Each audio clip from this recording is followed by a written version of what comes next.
ഉരുൾപൊട്ടലുണ്ടായ കോഴിക്കോട് വിലങ്ങാട് നിന്ന് മാറ്റിപ്പാർപ്പിച്ചവരെ റവന്യൂ മന്ത്രി കെ രാജൻ ദുരിതാശ്വാസ ക്യാമ്പിലെത്തി കാണുകയാണ്. തത്സമയം അർജുൻ കല്യാടാണ് വിവരങ്ങളുമായി ചേരുന്നത്. അർജുൻ, മുണ്ടക്കൈക്കൊപ്പം ഉരുൾപൊട്ടൽ ഉണ്ടായിട്ടുള്ള സ്ഥലമാണ്, പക്ഷേ ഹ്യൂമൻ കാഷ്വാലിറ്റി ഉണ്ടായിരുന്നില്ല. വയനാട്ടിലേക്കായിരുന്നു നമ്മൾ ഉൾപ്പെടെ ശ്രദ്ധ കേന്ദ്രീകരിച്ചുകൊണ്ടിരുന്നത്. പക്ഷേ വിലങ്ങാട് നിരവധി വീടുകൾക്കുൾപ്പെടെ കാര്യമായ നാശനഷ്ടം ഉൾപ്പെടെ ഉണ്ടായിട്ടുണ്ട്. എപ്പോഴാണ് മന്ത്രി അവിടെ എത്തിയത് അർജുൻ?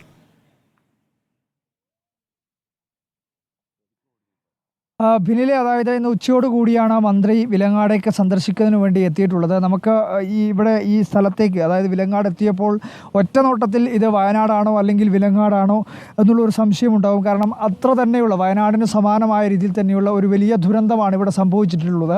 പക്ഷേ ആകെയുള്ളൊരു ആശ്വാസം എന്ന് പറയുന്നത് അത്രത്തോളം തന്നെ ജീവൻഹാനി ഇവിടെ ഉണ്ടായിട്ടില്ല എന്നുള്ളത് തന്നെയാണ് ഇവിടുത്തെ ആശ്വാസം.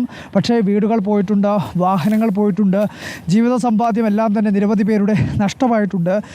മന്ത്രി ഇവിടത്തേക്ക് എത്തുകയും ഈ കാര്യങ്ങളിലെല്ലാം തന്നെ, അതായത് വയനാടിന് സമാനമായ രീതിയിൽ തന്നെ ഇവിടുത്തെ ജനങ്ങളെയും സർക്കാർ ചേർത്ത് പിടിക്കും, ആരും ഒറ്റയ്ക്കാവില്ല, കൃത്യമായ തോതിൽ ഇവർക്ക് ആവശ്യമായിട്ടുള്ള വീടും അതുപോലെ തന്നെ സംരക്ഷണവും എല്ലാം ഉറപ്പാക്കുന്നതിനാവശ്യമായിട്ടുള്ള ക്രമീകരണങ്ങൾ നൽകുമെന്നുള്ള കാര്യം ഉറപ്പ് നൽകുകയും ചെയ്തിട്ടുണ്ട്. മന്ത്രി കെ രാജൻ ഇവിടെ സന്ദർശനം നടത്തുന്ന വേളയിൽ ഇവിടുത്തെ ജനങ്ങളോട്, ക്യാമ്പിൽ കഴിയുന്നവരോടെല്ലാം തന്നെ പറഞ്ഞിട്ടുള്ളൊരു കാര്യം, വയനാട്ടിലായിരുന്നു ഇത്രയും ദിവസം ഉണ്ടായിരുന്നത്, വയനാട്ടിലായതുകൊണ്ട് തന്നെയാണ് ഇവിടത്തേക്ക് എത്താൻ വേണ്ടി കഴിയാതിരുന്നത്. പക്ഷേ ഇവിടുത്തെ നിങ്ങളാരും തന്നെ ഒറ്റയ്ക്കാവില്ല എന്നുള്ള കാര്യം തന്നെയാണ് ഇവിടുത്തെ ജനങ്ങളോട് പറഞ്ഞിട്ടുള്ളത്.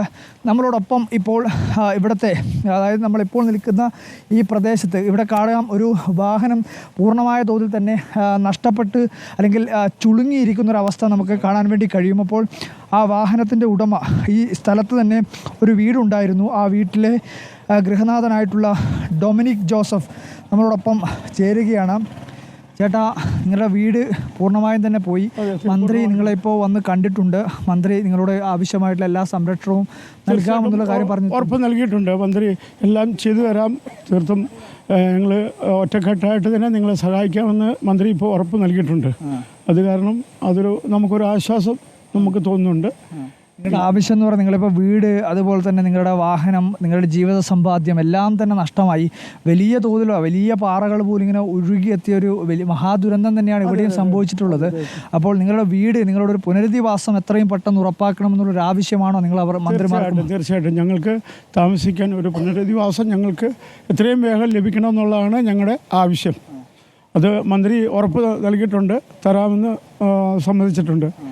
ഇവിടെയാണോ ചേട്ടൻ്റെ വീടുണ്ടായിരുന്നത്? എൻ്റെ വീട് ഉണ്ടായിരുന്നത് ഇവിടെയാണ്. ഇപ്പോൾ ഈ റോഡ് തന്നെ എൻ്റെ സ്ഥലത്തൂടെയാണ് ഇപ്പോൾ ഈ റോഡ് താൽക്കാലികമായി വെട്ടിയിരിക്കുന്നത്. റോഡ്, നിലവിലുള്ള റോഡ് ആ കാണുന്ന കല്ലിൻ്റെ അടിഭാഗത്തൂടെ അതിലായിരുന്നു. ഇപ്പം ആൾക്കാർക്ക് താൽക്കാലികമായിട്ട് ഇവിടെ ഒരു KSRTC ബസ് ഇവിടെ കുടുങ്ങിപ്പോയി. സ്ഥിരം ഇവിടെ വന്നുകൊണ്ടിരുന്ന ബസ്സായിരുന്നു, ഏറ്റവും നല്ല കളക്ഷൻ കിട്ടിക്കൊണ്ടിരുന്ന ഒരു ബസ്സായിരുന്നു. ആ ബസ് ഇവിടെ കുടുങ്ങിപ്പോയി. ആ ബസ്സിന് പോകാനുള്ള സൗകര്യത്തിന് വേണ്ടിയിട്ട് ഇവിടുത്തെ ജനങ്ങൾ, നാട്ടുകാരെല്ലാം കൂടി ഒരു ഉണ്ടാക്കിയ താൽക്കാലിക പാലമാണിത്.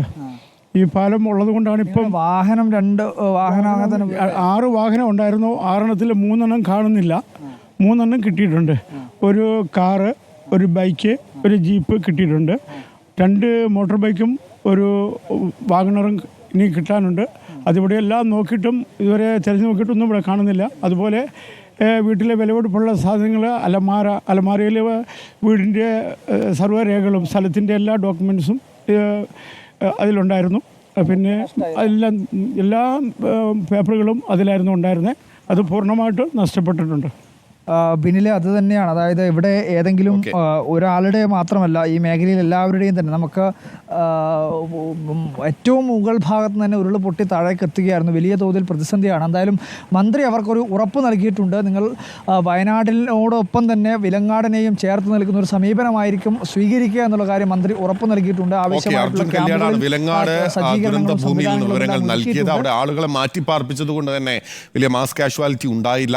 വയനാട്ടിൽ ഉരുൾപൊട്ടൽ ഉണ്ടായ ആ സമയത്ത് തന്നെയാണ് വിലങ്ങാടും ഉരുൾപൊട്ടൽ ഉണ്ടായിട്ടുള്ളത്. അവിടെയുള്ള അതിജീവിതരെയും അവരുടെ വസ്തുവകകൾ, സ്വത്തുക്കൾ, സമ്പാദ്യം എല്ലാം നഷ്ടമായിട്ടുള്ള മനുഷ്യരെയും നമുക്ക് ചേർത്ത് പിടിക്കേണ്ടതുണ്ട്. തത്സമയ വിവരങ്ങൾ നൽകുകയായിരുന്നു അർജുൻ കല്യാൺ. മറ്റു വാർത്ത